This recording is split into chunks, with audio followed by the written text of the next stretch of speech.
Why Israel? What is the church's role? What is America's role? And what is our role in defending God's chosen people? In this message, listen in as Burnie Lund begins a three-part teaching series called Why Israel? Genesis chapter 12.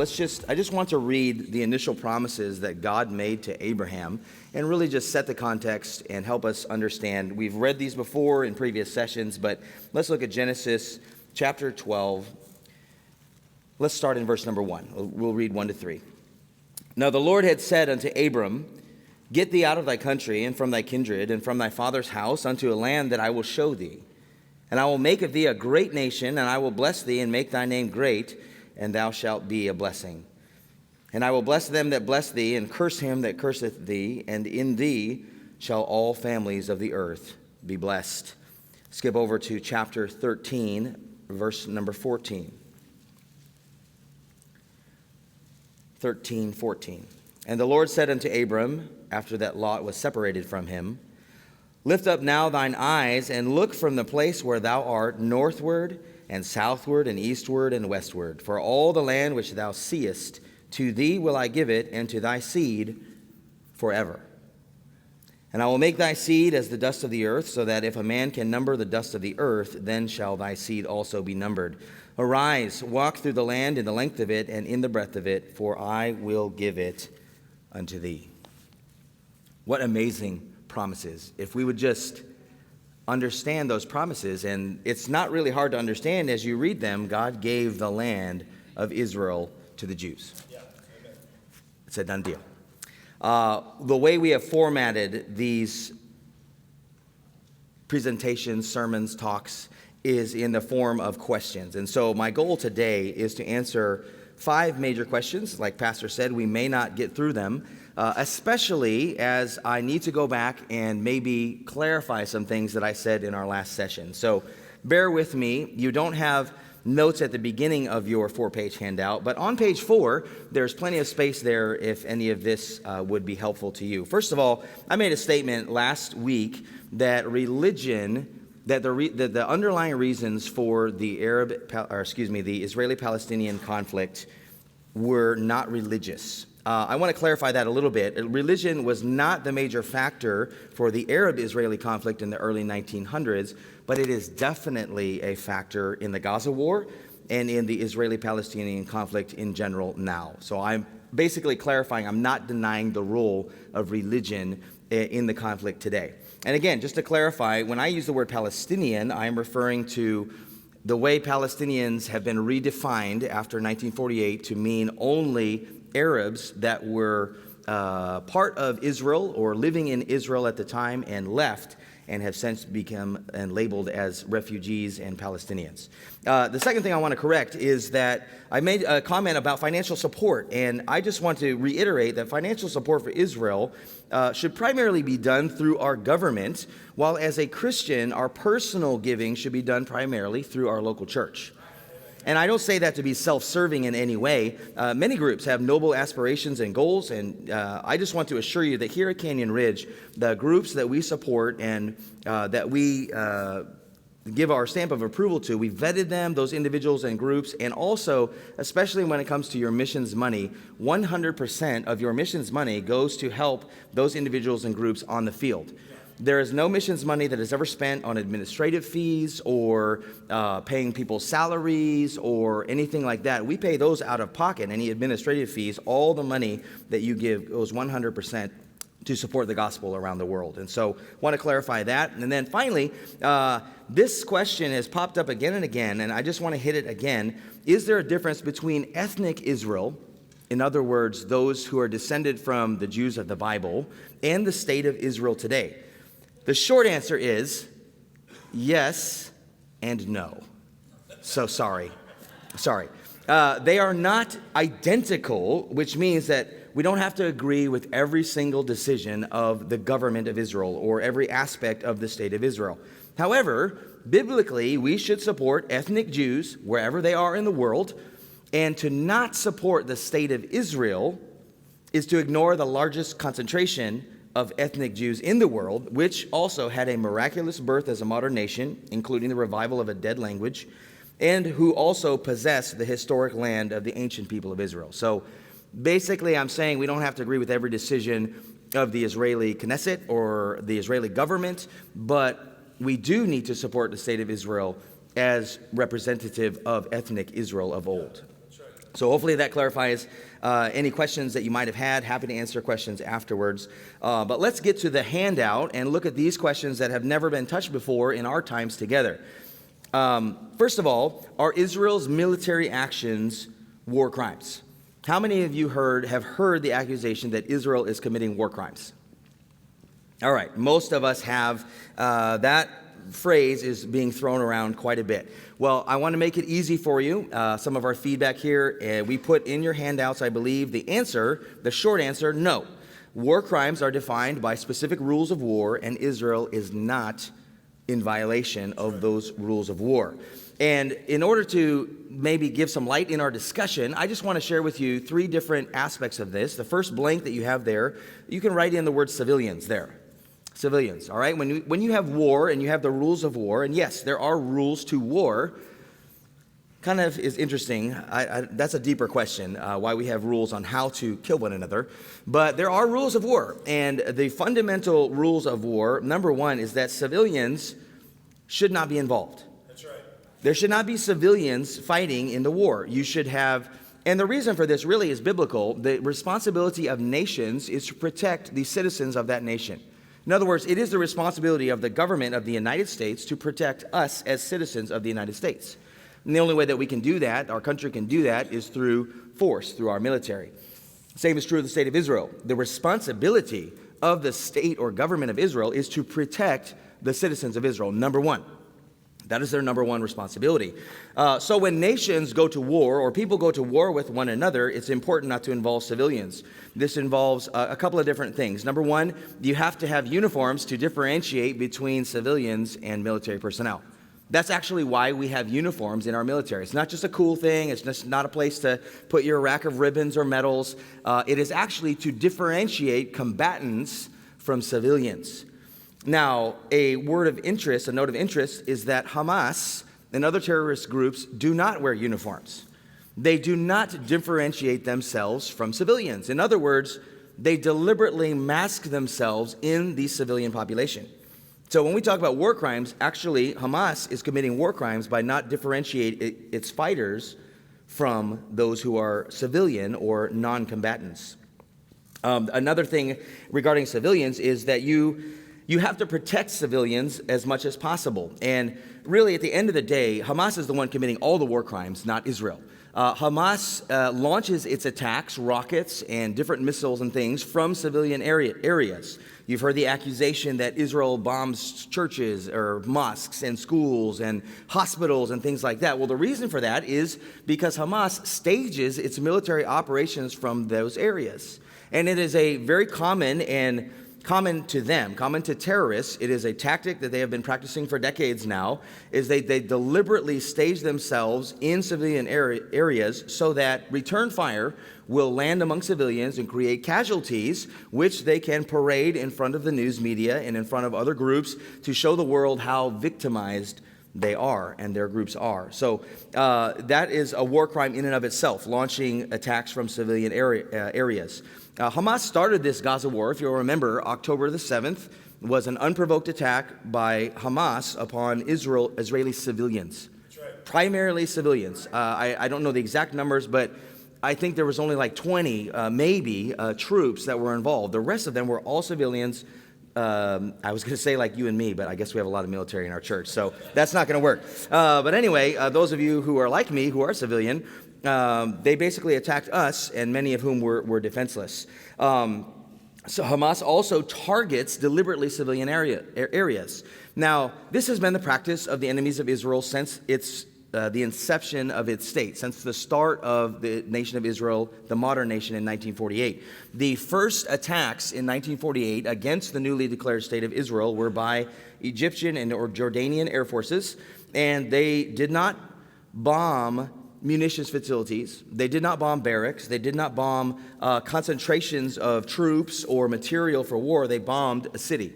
They bombed Tel Aviv. That's right. So from the beginning, it has been the practice of the enemies of Israel to target civilian targets and civilian areas. If you'll remember as well, you may not, but the protests against Israel and claiming war crimes and such, those started before Israel ever responded to the October 7th attacks. I mean, almost the day of the attacks, there was news media and outlets trumpeting the evils of Israel before Israel had even responded to the attacks on October 7th. Now, Israel, actually, the truth is that they seek to minimize civilian casualties, and Israel has the best record of all the civilized nations of the world, or any nation of the world, in protecting the civilians of the population that they're fighting against. Let me give you some stats here. In modern warfare, and I don't even want to define how far back that goes, but basically if you look and do some of the research of the recent wars of history, let's just take the 20th century, it is very common for there to be a ratio of one combatant killed for every 3 to 10 civilians. In other words, every time a soldier is killed in modern warfare, anywhere from 3 to 10 civilians are killed. Well, number one, that should give us pause and say, you know what? Satan loves war. That's right. It's a bunch of people getting killed. It does not matter how much you try to protect the civilian population, whether by famine or direct hits or whatever, people die in war, and not just the combatants. The civilian population suffers immensely. Satan is the only one who takes joy in war. That's right. So 3 to 10 civilians die for every soldier or a combatant that is killed in war. Well, Israel's record is less than 1 to 2. That means less than 2 civilians are killed for every one combatant that Israel kills. And you may ask, well, how in the world is that possible? Let me tell you, Israel puts its own soldiers, its own forces at immense risk to minimize civilian casualties. They do this. They send calls and texts. They use people's cell phones to send warnings. Leave these areas. Maybe you've seen in the news the different migrations. 300,000 people moving out of Gaza, 100,000 people leaving here. Well, that is because Israel has sent warnings saying this area will be attacked. Israel has also dropped leaflets. That is common practice. They drop leaflets in Arabic. They publish along Arabic media.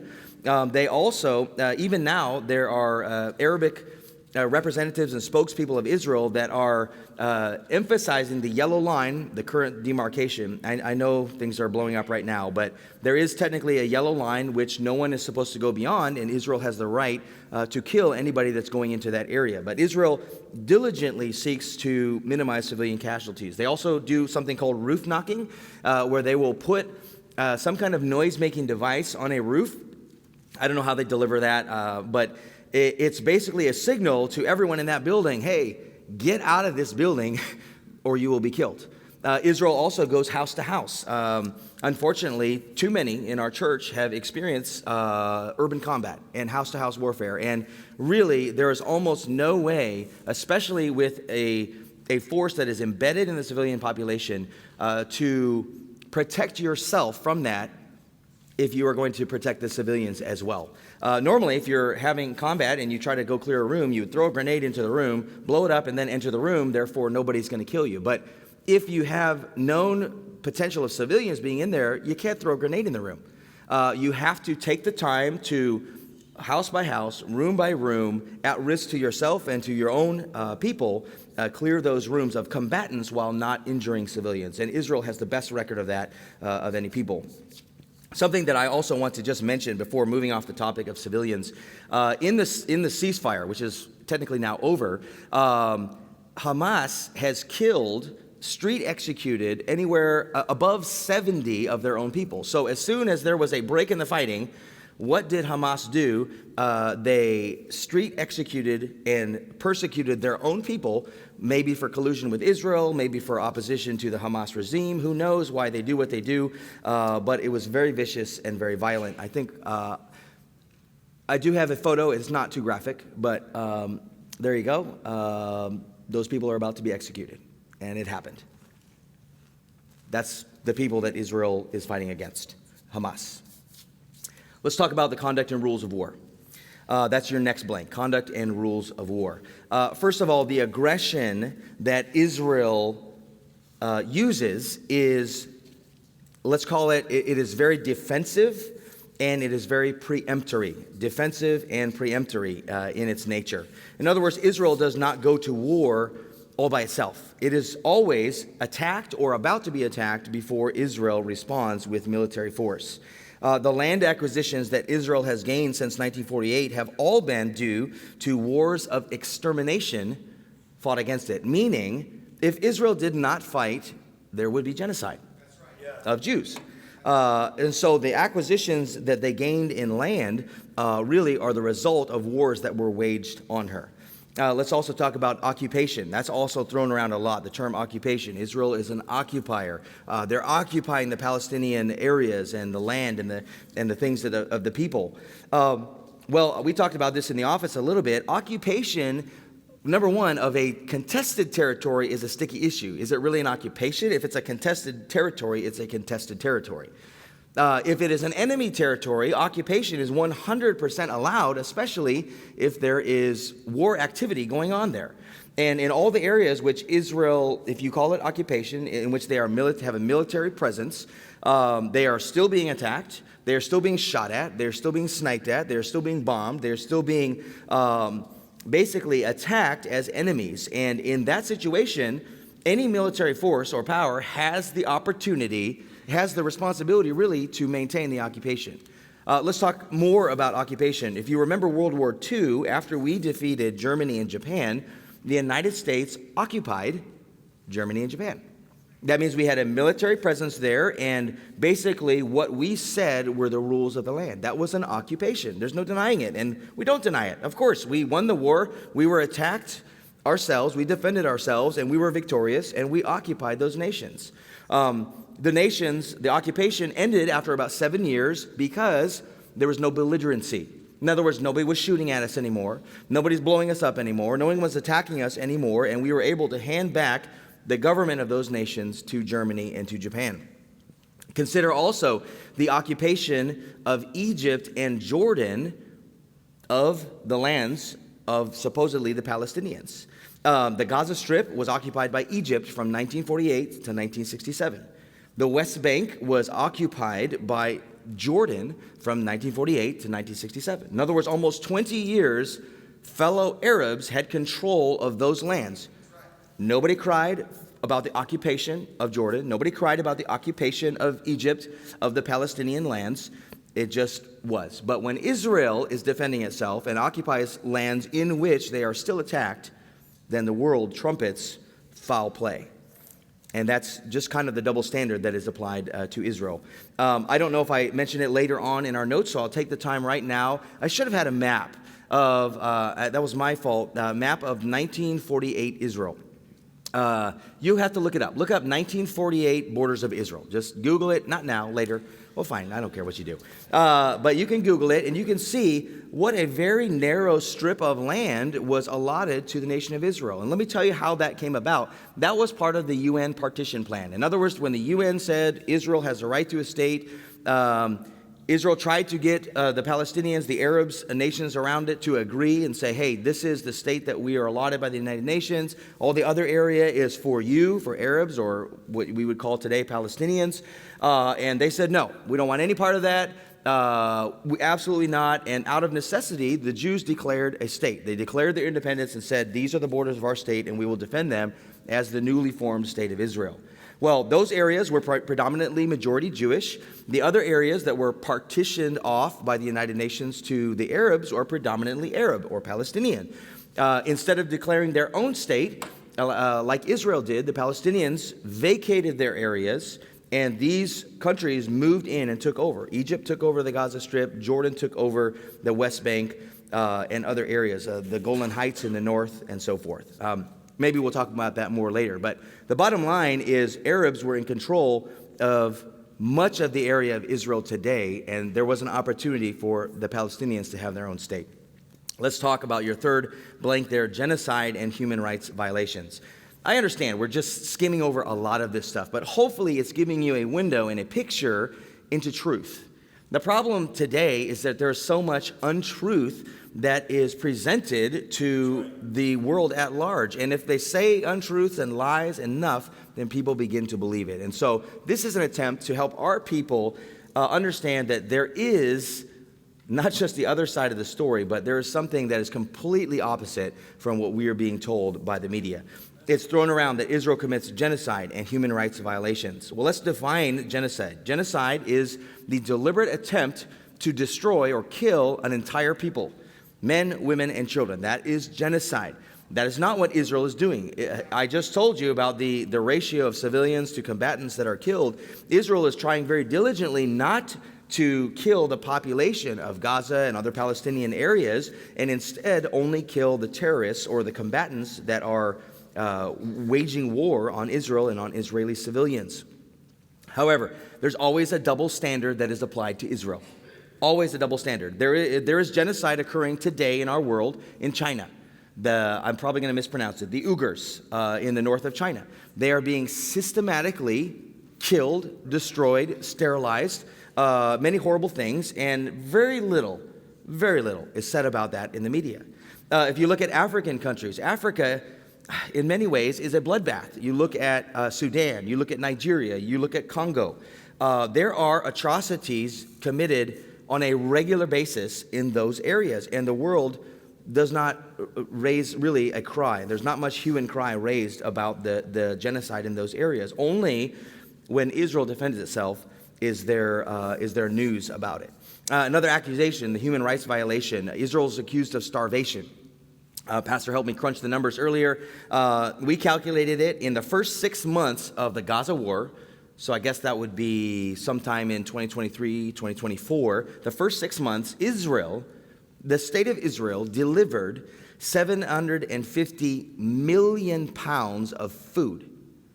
750 million pounds of food. Now, how many of you like all-you-can-eat buffets? Yeah, it's my people. It's my people. Korean is my favorite. But I don't know if I could eat much more than maybe a couple of pounds of meat. That's quite a bit. Maybe I could do 3. I don't know. Anyway, I've never actually measured it. But you get what I'm saying. The point is, a pound of food is a lot of food. And if you're on short rations, you could probably make a pound of food last somebody a couple, 3 days, or stretch it over a period of time. But Israel delivered 750 million pounds of food to Gaza in the first 6 months of the war. And that has only continued. Hundreds of trucks every day go into Gaza or stand ready to go into Gaza. And the only reason they stop is because either there's active fighting going on, or it becomes common knowledge that Hamas is stealing the food from their own people, or using their own food as leverage over their own people. In other words, misusing the good gifts of the Israelis and other nations around the world. Joel Rosenberg's group, the Joshua Fund, delivered 1 million meals to Gaza. I'm not sure exactly the timeline, but they delivered 1 million meals. And many other nations of the world and many other groups around the world are also contributing. It is an absolute lie that Israel is using starvation as a tactic in war. It's also a lie that anybody's starving. That's not true. Or if they are starving because of Hamas and because of those who prevent the food getting from them, which is always the story. You look at the famines in Africa over the years. Well, guess what? It's the warlords that keep the food from the people and have all these starving people. I want to show you an article, or at least reference an article of the New York Times, just kind of illustrating my point about the double standard and the lies that are told. You have here on the front page of the New York Times, I can't even see when that was, July 25th of this year, I believe. July 25th of this year. So on the front page, you have that poor, obviously Muslim lady, and that little kid that's looking super skinny. I think we have another picture. It's not as good, but you can see at the bottom there, the kid is very emaciated and very weak. And the New York Times ran these pictures and an article basically saying that Israel is using starvation as a technique in war to hurt and commit genocide upon the Palestinian people.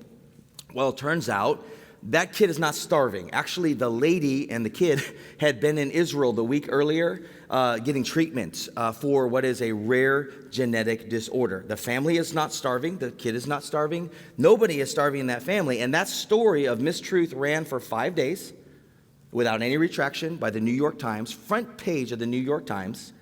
And then when they did retract it, they did it only on their PR channel, which has 89,000 followers, as opposed to their main channel, which has 55 million followers. So in other words, the New York Times lied to people and refused to acknowledge that they lied because they have an agenda. They hate Israel. They hate everything having to do with Israel and the Jews, and it is in their best interest to promote lies like you see. We do need to move on, but at the end of the day, Israel's military actions are not war crimes. Israel protects civilians, even the civilian population of the enemy. Israel follows the rules of war, and Israel does not commit genocide or human rights violations in the prosecution of its just war on its enemies. Second question, is Israel an apartheid state? This term is thrown around. If you have watched the news at all, terms get thrown around all the time. You just throw around whatever you can throw around, insults or labels. We all know it was like for a time the term racist. Man, if you just were mad at someone being like, you're racist, and it was the end. Oh man, they're racist. What a terrible person they are. Well, it's like that. They just throw around all these terms as insults and as labels vilifying the nation of Israel. One of those labels is that Israel is an apartheid state. You have the short answer in your notes. No, Israel has always been a vibrant democracy with a Jewish majority, but equal rights for all. So apartheid, what does that mean? All that means is where usually a race of people subjugates another race, and the downtrodden race is not allowed to vote, not allowed to hold public office, not allowed to have the same rights as everyone else in the country, and is basically put down and segregated, even living in separate places in the country. It's a very wicked form of oppression, and Israel is accused of that. Really, you just have to do a little bit of Googling and understand that that is completely false. There are Palestinians in the government of Israel. That's right. I think the number that we researched was that currently in the Knesset, there are 10 non-Jews that are members of the Israeli Knesset, and I think 7 to 8 of them are Palestinian. 7 to 8 of them are Arab and Palestinian. In other words, Arabs and other minorities in Israel, they vote, they hold office, they have equal rights with a couple of exceptions. For instance, there's no mandatory military service, which makes sense. Why would you have an Arab fighting other Arabs? That might be a little problematic. And so they exempt Arabs from mandatory military service in that way. There were also cases where Israeli prime ministers have been prosecuted by Arab judges. So there are judges in Israel, in the judiciary system of Israel, and they prosecute even all the way up to the prime minister of the nation. And there are no repercussions for that. They're expected to perform their duty of justice.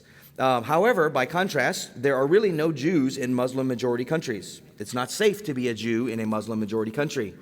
In 1948, when Israel declared its independence, approximately 1 million Jews were banished or fled Muslim majority countries and Arab nations surrounding Israel, and they were assimilated into the nation of Israel. So guess what? Those Israelis should be considered, or those Jews should be considered refugees. Well, all those refugees were just assimilated into other countries or into the nation of Israel, no problem. But somehow we have a major refugee problem with the Palestinians. Back to the main question here, is Israel an apartheid state? It's not a perfect democracy. I'm reading a book about it's called The Untold Story of Israel. And man, there was some clandestine activities and some things that at the beginning that I might say, oof, I don't know if I could be a part of that. I think it's called the Mapai Party, the left-wing party, basically controlled the Israeli government until very recently. Prime Minister Begin was in the right wing, and in the early history of Israel, there were definitely some things that we would probably not approve of as a nation. But that doesn't mean just because they were an imperfect democracy that they should not be supported in any way. We have only to look at our own country. and the history of our own country and the different wars that we have aided and abetted. By and large, America has stood for truth, has stood for right, has done great things in the nations of the world, but there are some sad moments in our history. And to say that any nation would be required to be perfect is just foolishness. And the accusation that Israel is apartheid or unfair in its social, the way it conducts itself socially, that's really an insult to nations that truly do experience apartheid activities. It's really a demeaning thing to associate what Israel does with those terrible atrocities and things that occurred in those other nations. And so, short answer, very quick question, no, Israel has been a vibrant democracy and is not an apartheid state. Now, let's talk about number 3 on your handout there. Does Israel refuse to make peace with her neighbors? Israel is often accused of wanting war. Israel is often accused of refusing to participate meaningfully in the peace process. But as your short answer reads there, no, Israel actually has agreed to a 2-state solution with the Palestinians at least 6 times in 70 years, while the Arabs and Palestinians rejected it every single time. And I feel that it would be amiss not to talk about each one of those. So let's talk about the missed opportunities for peace. The missed opportunities for peace. I have to set the stage here and just say in the early 1900s, we were talking about this in the office, Great Britain made many mistakes in this area. If you remember that time in history, it was a colonial period. The large empires of the world were kind of dividing up the world into the areas that they wanted and running roughshod over everything. I forget who's the Anglophile here. Yes, that's right. Dana, you love England. But England has a little bit of a history with colonialism. England was colonial with India. It was colonial with New Zealand. It was colonial with other areas. And the Middle East is no exception. Well, the problem is Britain made promises, number one, to the Jews, that they would give them a land, the Balfour Declaration and other things that followed. They also promised the Arabs that they would give them a land. Why did they do this? Well, in World War I, this is kind of fun. I think it's fun, history, but maybe I'll try to be brief. In World War I, the nations of the world thought it would be a very quick war. World War I, they're like, oh, it's not going to be bad. Well, it turned out to be a terrible war that killed millions and millions of people, and it was called the War to End All Wars. If you ever heard of that, the War to End All Wars was World War I. Well, World War II was worse. But anyway, World War I was such a terrible war, and Great Britain was in such difficulty, they desperately needed allies in the Middle East. They were fighting the Ottoman Empire. And so they basically commissioned Lawrence of Arabia, T.E. Lawrence, to gather the Arab tribes, which were just tribal in nature, into a unified front and to attack the Ottoman Empire. They didn't need to do that. They were fellow Muslims, so the Arabs were Muslims, the Ottoman Turks were Muslims, but Britain somehow persuaded them, really, by saying, we'll give you land in the Middle East as a homeland, an Arab national home, if you will fight for us and with us against the Ottoman Turks. So the British promised the Arabs a homeland in Palestine area. They promised the Jews a homeland, and they just told each of the groups, don't worry about it. It'll all work out. No big deal. And then also their colonial ally, the French, the British promised them really from Syria all the way down the coast of Israel. Syria, Lebanon, and even some of the coast of modern-day Israel was promised to the French. So the British basically made a bunch of promises that they couldn't keep, and eventually it all just kind of blew up in their face. But in 1937, there was the Peel Commission. Now, keep in mind, this is before World War II. 1937, the Peel Commission said, hey, we're going to divide up the land of Palestine into an Arab area, a Palestinian area, and a Jewish area. Is that cool with everybody? And the Jews were like, oh, that's cool with us. Let's do it. The Arabs said, no, not cool at all. I think that's one of the many sad chapters in the 20th century, because if there had been a 2-state solution then, regardless of how we feel about that or the biblical truth that Israel has a right to the land, there probably would have been many less Jews killed in the Holocaust. Because then there would have been immigration open to a Jewish state in 1937. And so it's very sad to me that in some ways that didn't take place. Now I think it worked out in God's plan and for the better. And so the Peel Commission was rejected by the Arabs, and so no state. No state of Israel, no state for Palestine. Then in 1948, I mentioned it, the UN, the United Nations, put a partition plan together and divided up that area and said, this is the Jewish area, this is the Palestinian area. The Jews said, great. The Palestinians says, no way. The Jews said, we don't really have an option. We're going to declare independence in our area, the area that the UN has said. And the Arabs and the Palestinians said, well, we are going to drive the Jews into the sea, which means that we're going to kill every Jew from here to the Mediterranean Sea. That's what that means. Well, didn't happen. Israel survived through a miraculous sequence of events. God was really with the nation of Israel at that time. There's no other explanation for being able to repel 5 Arab armies with modern weapons, tanks, jets, all the modern equipment, with really little more than small arms. But Israel survived, and that was the way things were for the next 20 years.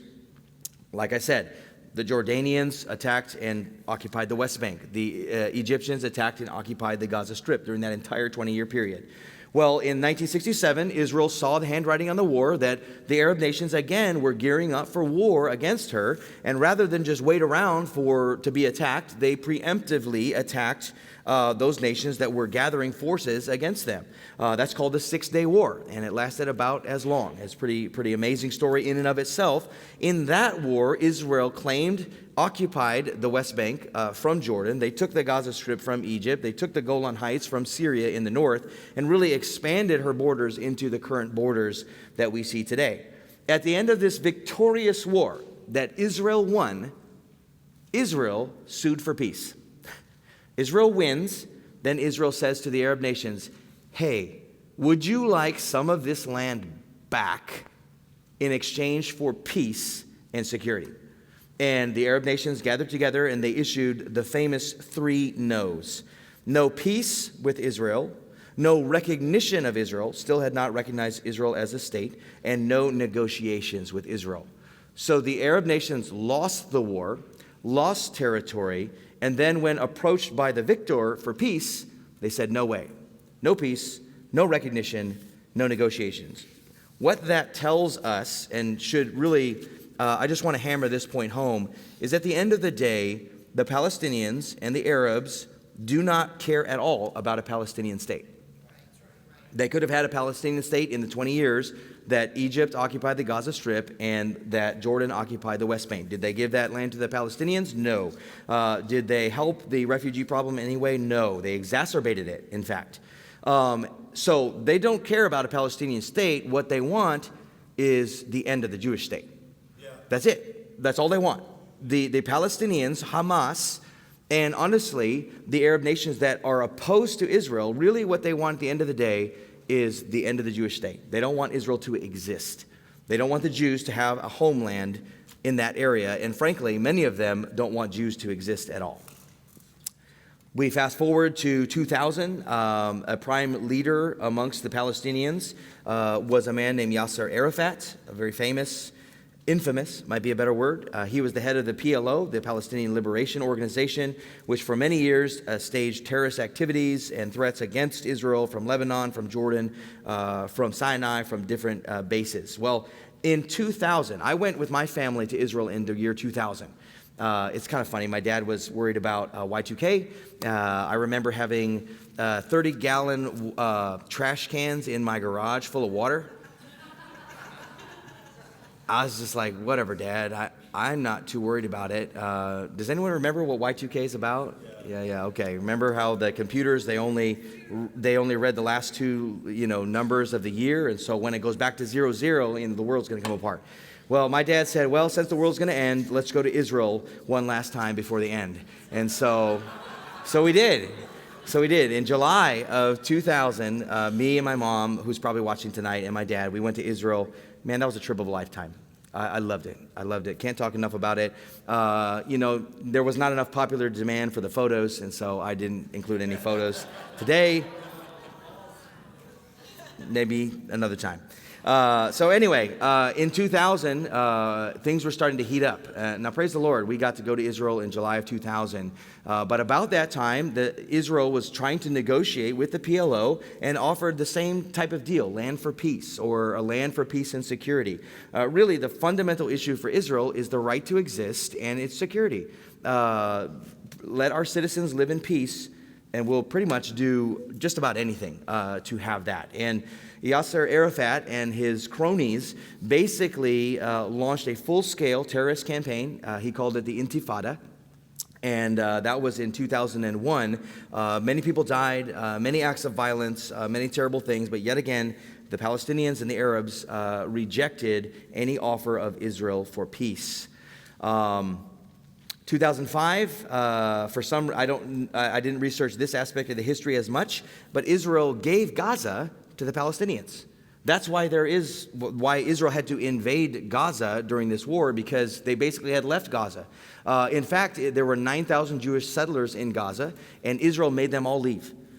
Israel removed all of its own citizens from a land that Israel had occupied and controlled since 1967 due to a war of extermination against them. And so for good night, that would be 38 years, Israel had controlled that land, and settlers had moved in, and Israel made them all leave. And what is the result of that, giving Gaza, basically giving the Palestinians a state? Well, we have October 7th is really the result of that. We see that didn't work out. In 2007, I think the prime minister was Ehud Olmert. He offered another land for peace deal, which was rejected. So you have these 6 times in the 70-year history of Israel in which Israel has offered to participate in a 2-state solution, and that has been rejected out of hand by the Palestinians. Your next blank there is refugees. We cannot leave this subject. Real quick, I just want to mention Arafat and the Intifada in 2001. Intifada was his name for the terrorist campaign. In August of 16th, there was an article circulating on Fox News, the title of which was "Thousands Storm Manhattan, Calling for, quote-unquote, Global Intifada," a phrase with a pending violence designation. So the enemies of Israel have violence and hatred at their heart. And so Israel's concern, again, is for security, but the truth is that no Palestinian cares about their state. They just don't want a Jewish one. Let's talk about the refugees. All right, I've mentioned it a little bit. This is a very complex issue, but it's not that hard to understand. The Arab armies that invaded Israel in 1948 are the ones that caused the refugee problem. Israel did not cause the refugee problem.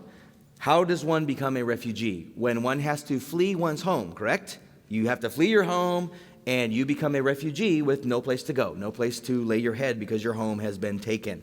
Well, the majority, and I quote from a book that I will recommend at the end of this, the majority of the Arab refugees were not expelled from the borders of Israel, and 68% of them left without seeing an Israeli soldier. So really what happened was the Arab nations surrounding Israel encouraged their Arab brethren, the Palestinians, to leave their assets, to leave their homes, to leave their land, so that they could invade and basically, I guess what you would call it, slash and burn from their borders all the way to the Mediterranean Sea. And then they promised, and they said, "We will give you back your lands, and we will restore those to you." Obviously, Israel survived. Israel begged these Arabs not to leave. Mass numbers of them left major population centers, Haifa, Tel Aviv. The mayor, I believe, of Haifa begged the Arabs not to leave.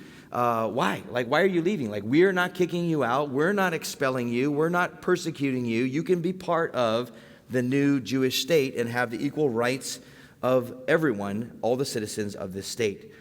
So what the Arab nations did is they basically said, okay, you guys all leave, you Palestinians leave, and then now they have a problem. There's no place to, their lands were not restored to them because Israel maintained control of their lands. And so they said, what are we going to do? Well, what they decided to do was to segregate the Palestinians into ghettos, refugee camps. There were even, I forget the quote, but there's even individuals that say, I think it was it was the head of the Palestinian Authority, Mahmoud Abbas, I believe is his name.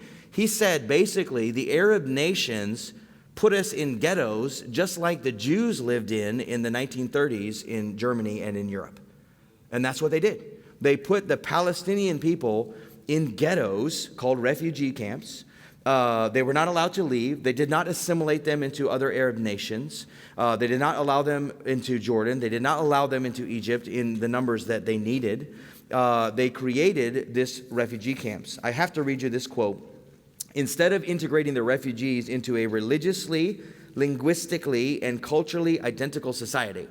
In other words, they are Arabs, they are Muslim, they have the same traditions, culture, background as all the other 22 Arab nations in that area. Instead of integrating them into any of those identical societies, they were segregated into ghetto refugee camps and made to live on the UN dole, I'll explain that in a moment, while being fed propaganda about their glorious return to the village down the road that had been their home for as little as 2 years.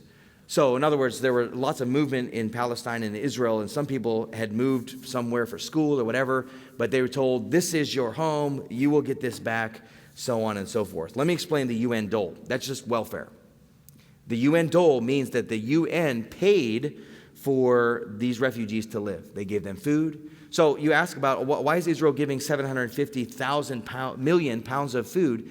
Why do they need that? Well, the Palestinian people have no real source of income or agriculture or society. They exist as a welfare state.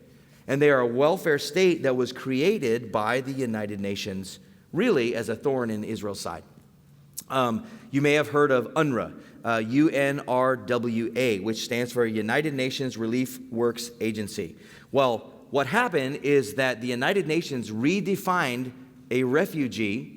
They redefined these people as a special kind of refugee. Now, no other refugee in the world has a special designation. They're just refugees. Who knows what happens to them? I guess we try to take care of them or assimilate them into new countries or provide for them. We don't want them to starve, things like that. The world acts, does things, and these people, after maybe a generation, they're no longer refugees. They just become assimilated into the country where they end up. Well, the United Nations created a special status of refugee called the Palestinian.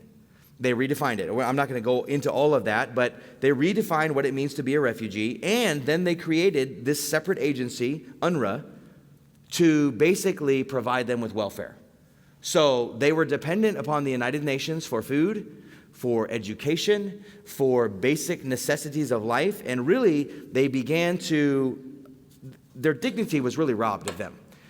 They did not have meaningful sources of income. They did not have meaningful professions. They didn't have a meaningful way to advance their society, advance their education. And all of it was really defined and done in order to provide a problem that the world had to deal with. So the world now could say, well, look at these poor refugees, these poor Palestinians who are now in their fifth generation from those original refugees. And we talked about it, I think, 2 times ago, that their population has multiplied by 10, which means that there's obviously outside people moving in and becoming refugees, most likely because of the welfare opportunities that are there. And so you have a special group of people that all the Arab nations can use as a tool, a political tool to goad the world into putting pressure on the nation of Israel.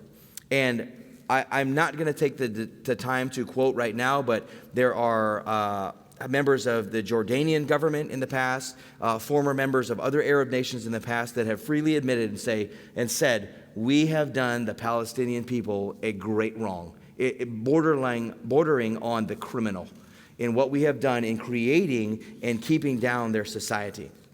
And so the refugee problem was created ultimately by the other Arab nations that were around Israel at the time. I think we're going to have to go on next time. I'm going to close with one more question. Let's skip should the United States support Israel. I really want to hit number 5 before we got to kind of shut it down. The issue is, I mentioned it earlier, so much information, misinformation is being fed to the American people and to the world at large. How in the world are we to sift the truth from lies? Is there a way to even do that? The answer is yes. There is a way. Number 1, or not number 1, but in your blanks there, yes, use common sense. I know that's subjective, but use common sense while keeping in mind the illogical, universal bias against Israel and the Jews. If you will keep that in mind, then you can sift through the truth. Understand that the media at large hates Israel and has an unnatural, satanically motivated bias against Israel. I just want to help you think a little bit better. It applies to many areas of life, but this issue in particular. Number one, facts are neutral. There are certain incontrovertible facts that take place in history. Let's talk about one of them. Who attacked who on October 7th? Hamas attacked Israel. That's a fact. You cannot deny that. I mean, you can deny that, but you're just being an unreasonable, kind of ridiculous person. And so facts are neutral.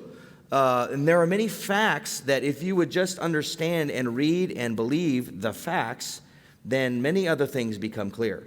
So facts are neutral. Perspective is biased. Perspective is biased. And the reason I say that is because I promise you, the Palestinian people, I am definitely for Israel and biblically in many ways, but the Palestinian people honestly believe that Israel is their enemy. Yeah. Probably the majority of them have never met an Israeli. Yeah. Probably. But you know what? They are fed this propaganda in their education system, by their parents, by the Hamas people. Like, they grow up being trained to hate Israel and the Jews. So their perspective is different from someone else's perspective. Perspective is biased, but facts are neutral. Number two, everyone is biased by definition, because guess what? You all have a background, you all have an education, you all have a family history. So every single one of us is biased in some way, and we just have to be honest and recognize that, hey, I am biased because of the way I grew up. I'm biased because of the church I'm in. I'm biased because of the education I had. We're all biased. Number three, biased is not bad in the context of facts and logic. If you're dealing with facts, bias is okay because facts can help bring some clarity to your bias. Or if you use logic, helps you to process the facts. I'm going to read you a quote from another book that I'm going to recommend at the end here. This book states, those opposed to Israel believe ridiculous ideas, and logic simply isn't part of their thinking, which is why Western liberal reasoning isn't going to work. In other words, you're probably not going to convince someone that is screaming for global intifada and waving a Palestinian flag at a protest. It's illogical. What logic is not entering into their thinking. But if you have facts and you have logic, then you can begin to process the truth. Let me just name a couple of unreliable sources. Unreliable sources. Al Jazeera, okay? Unreliable. It's spelled Jazeera, Al Jazeera. You know what? Every time I Google something about Israel, one of the first things that pops up is Al Jazeera. It's like right there. Let me tell you, Al Jazeera is a news agency controlled by Qatar. And listen to this, in a gesture of goodwill in April of this year, they quote unquote dramatically softened Al Jazeera's hostile tone. Wait a second, that means that Qatar controls the information that comes out on Al Jazeera, and if they choose, they can actually tone down the rhetoric against Israel, or they can ramp it up. It is a biased source committed to agenda regardless of the cost. That's the definition of an unreliable source, by the way. I should have included that in your blanks, but it is a bias and a commitment to an agenda regardless of the cost. That's an unreliable source. Let me go down to a reliable source real quick and define that. A reliable source is biased, because we're all biased, but committed to the truth. That's the difference. An unreliable source is committed to an agenda, regardless of the cost.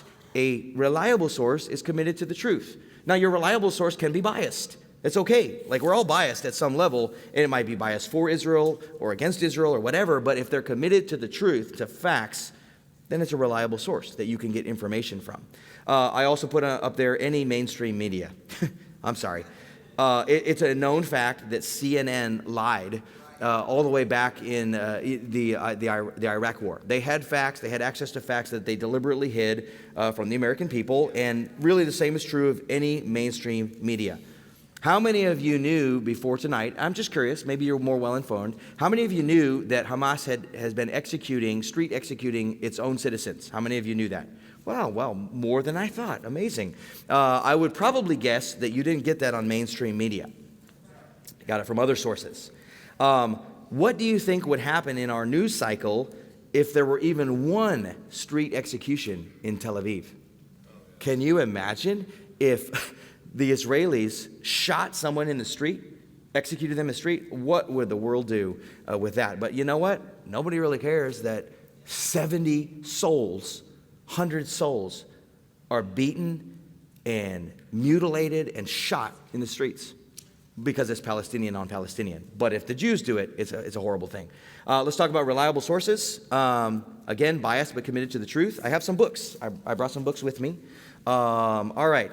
I recommend reading these books. I can't agree with everything necessarily in them, but you can go to our bookstore, and in the front page of every book, there's a little statement that says, we do not necessarily agree with every statement of this author. Pretend I said that too about these books, all right? This one is called Because They Hate by Brigitte Gabriel. It's a little bit dated, 2006, so some of her information is dated, but it's basically her personal memoir of survival as a Lebanese Christian from the Islamic regime there. Then we sell this in our bookstore, Seeking Allah, Finding Jesus. Love this book by Nabil Qureshi. It really shows his journey of faith, how he was really an ardent supporter of Islam and eventually came to faith in Jesus Christ. A wonderful story. You should read it. Also gives you lots of information about Islam. I promoted this last week, The Israel Decree by Amir Sarfati. I think it's a great little short book that summarizes some of the history of Israel as well as the biblical position in a short way that we can understand. And then my friend Franklin, who is here tonight, recommended this one as well, The 10 Big Anti-Israel Lies. I forgot or didn't know that Alan Dershowitz was a famous attorney, but you know what? This short little book, which is only 62 pages, 63 pages, is really awesome for kind of boiling down a lot of these issues. A great little read. I do recommend it. As far as getting your news, where are you going to get your news? I think we included all of them on there in the news thing. I'm not going to go through and read all of those. I bolded the ones I think are really good. All Israel News, Joel Rosenberg's information. You may laugh and say, well, Israel Hayom and the Jerusalem Post, those are biased Israeli things. But remember what I said. Bias is okay if we deal in facts. It's okay. And just so you know, in my news articles, I don't so much read for information. I find it more intriguing to read opinions and to read analysis, why things happened. I encourage you to do that as an exercise in your mind. Like, why is this happening? What is another perspective on this, perhaps? There have been some Palestinian perspectives in these news agencies that I have read and have been interesting to try to step back a moment and just consider things from another point of view. It's a great mental exercise, and as Christians, we are called to be dealers in truth and to be intellectual in our faith, as well as faithful people. In closing, I just want to say personally, it's been a little bit tough as I've done all this research because it makes me angry that God's people are so attacked and vilified. And it really is hard in my own heart personally not to develop a hatred for the enemies of Israel. If I'm in a position of government or if I'm the military, by all means, you have to do what is necessary to protect your people. But as a personal individual and as a Christian, Christ does not call us to hatred. And so we have to balance somehow truth with reality. And James 1:20, I just want to remind you, it says, the wrath of man worketh not the righteousness of God. It doesn't matter how angry we can get against injustice or against untruth. Our anger is not going to achieve God's ends in this. We see the anger and the hatred from the other side, and it's very easy to respond in kind, especially when you feel that truth and justice are on the line, but that is not the way. The only thing that is going to change the minds of those who are opposed to Israel is the gospel. is the truth of Christ. Jesus is the only one who can bring these type of issues to light in the hearts and minds of people. I wrote it down. Colossians 1:13 talks about Christ who has delivered us from the power of darkness. Man, if anybody's in the power of darkness, it is the opposers of Israel. They have such hatred for God's people. They are in truly the power of darkness. But through the gospel, Jesus promises he can translate us into the kingdom, or God can translate us into the kingdom of his dear Son. And let's not forget Romans chapter 1, verse 16. It says, "For I am not ashamed of the gospel of Christ, for it is the power of God unto salvation to everyone that believeth, to the Jew first," because salvation came from the Jews, and also to the Greek. In this case, that means Gentiles, that means Muslims, that means anyone who is not a Jew. The power of the gospel is the only thing that will sway our world in a large way. And so as you wade out into the world, and many of you have had conversations like this with your coworkers or with friends, and they brand you different things, don't give in to anger and into the hatred. Find a way, yes, deal in truth, but find a way to share the good news of Jesus Christ. Jesus was a Jew, but Jesus was sent of God to pay the penalty for our sin. He died on a cross. Yes, he was killed ultimately by Jews, but by the Romans, but really he was killed for you and for me. That's right. He was killed because of our sin. I feel compelled to read from Isaiah chapter 53. The prophet Isaiah, if you turn to Isaiah chapter 53 as we close, I really just want to help us, even in the context of Israel and all these things, to remember the wonderful Jewish rabbi, the Son of God, Jesus Christ, and this chapter who is written of him. If you will remember in the book of Acts, the Ethiopian eunuch is reading from Isaiah chapter 53, and he's asking the question, who is he's talking about? Is this talking about God or about someone else? And Philip explains to him, yes, this is talking about Yeshua. This is talking about Jesus. This is talking about the one who died for our sins.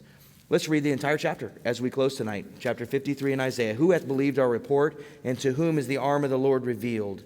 For he shall grow up before him as a tender plant," speaking of Christ, "and as a root out of a dry ground. He hath no form nor comeliness, and when we shall see him, there is no beauty that we should desire him. He is despised and rejected of men, a man of sorrows and acquainted with grief. And we hid, as it were, our faces from him. He was despised, and we esteemed him not. Surely he hath borne our griefs and carried our sorrows, yet we did esteem him stricken, smitten of God, and afflicted. But he was wounded for our transgressions. He was bruised for our iniquities. The chastisement of our peace was upon him, and with his stripes we are healed. All we like sheep have gone astray. We have turned every one to his own way, and the Lord hath laid on him the iniquity of us all. He was oppressed and he was afflicted, yet he opened not his mouth. He is brought as a lamb to the slaughter, and as a sheep before her shearers is dumb, so he openeth not his mouth." Christ didn't say a word. "He was taken from prison and from judgment, and who shall declare his generation? For he was cut off out of the land of the living. For the transgression of my people," Isaiah says, "was he stricken. And he made his grave with the wicked." He was crucified between two sinners. "And with the rich in his death. He was buried in the tomb of Joseph of Arimathea, because he had done no violence, neither was any deceit in his mouth. Yet it pleased the Lord to bruise him. He hath put him to grief. When thou shalt make his soul an offering for sin, he shall see his seed. He shall prolong his days, and the pleasure of the Lord shall prosper in his hand." There is coming a day when Christ will be raised up and glorified. "He shall see of the travail of his soul, and shall be satisfied. By his knowledge shall my righteous servant justify many, for he shall bear their iniquities. Therefore will I divide him a portion with the great, and he shall divide the spoil with the strong, because he hath poured out his soul unto death, and he was numbered with the transgressors, and he bare the sin of many, and made intercession for the transgressors." Praise God for the gospel. Praise God for Jesus Christ, who died for our sins, who died for the sin of all who will put their faith and trust in him alone. Thank you for listening. Hear more messages anytime at canyonridgebaptist.com. If you're in the San Diego area, please join us for a service. We meet on Sundays at 8:30 a.m., 10:30 a.m., and 5 o'clock p.m. We look forward to seeing you.